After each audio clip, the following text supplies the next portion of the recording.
Alright, if you're in my class by now, you should have already started switching out your primitives with assets from the Unity store, beautifying your diorama, making it look more game ready.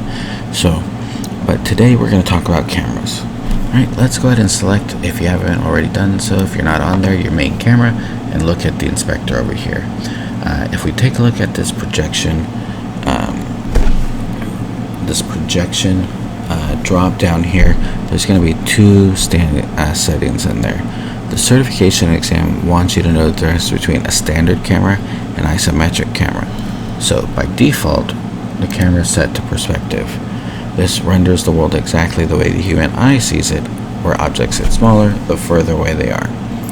If we change this to orthographic, the depth of perception vanishes and the lines become perfectly parallel. When we angle the orthographic camera down at 45 like it is, that creates what's called an isometric view. Now for us, let's go ahead and in order to move this camera further back, you can't just move it with the directional arrows. You actually have to use this size here, and that will move it back.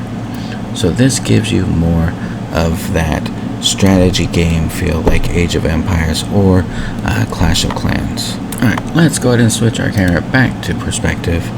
Alright, just below that is the FOV, or field of view.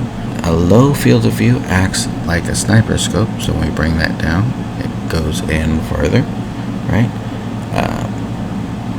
A high field of view gives you a massive wide angle, like a fish eye lens, often used when characters are sprinting super fast.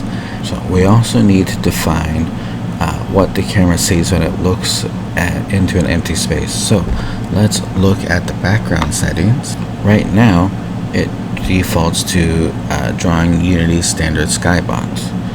If your game takes place in a deep space or pitch black cave, you can change the skybox from to solid color. Alright, and then simply just paint the world black.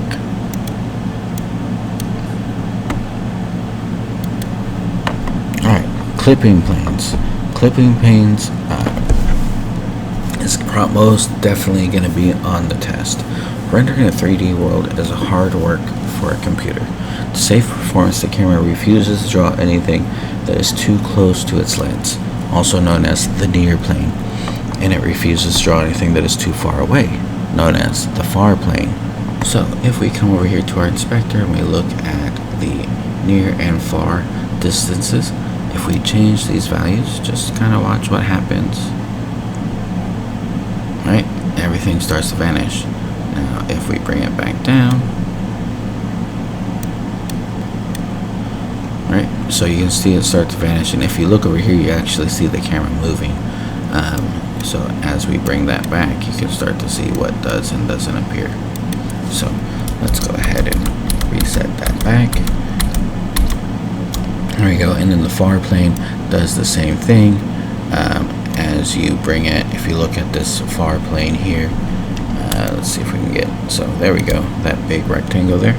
We bring that back to, let's say 20, you can see it doesn't draw anything that is in front of it, so we actually need to make that farther back, and you can start to see some of it start to appear. So that's why its default is usually set to about 1,000.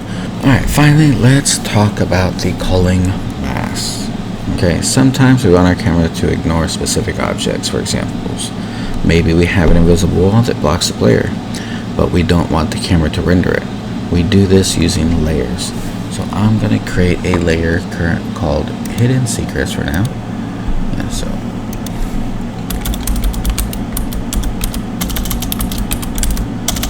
if I can spell secrets, there we go. Alright. Now if let's go with let's go with this crate here, this long crate right here by this makeshift wheelbarrow.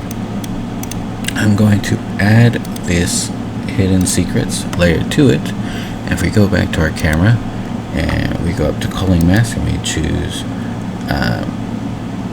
we're going to choose nothing first, and then we're going to choose everything else except for that hidden secrets.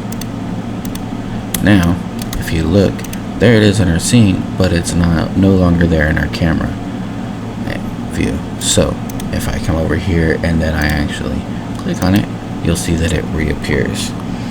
So, and that's how that works. It dictates exactly which layers the camera are allowed to see in the game.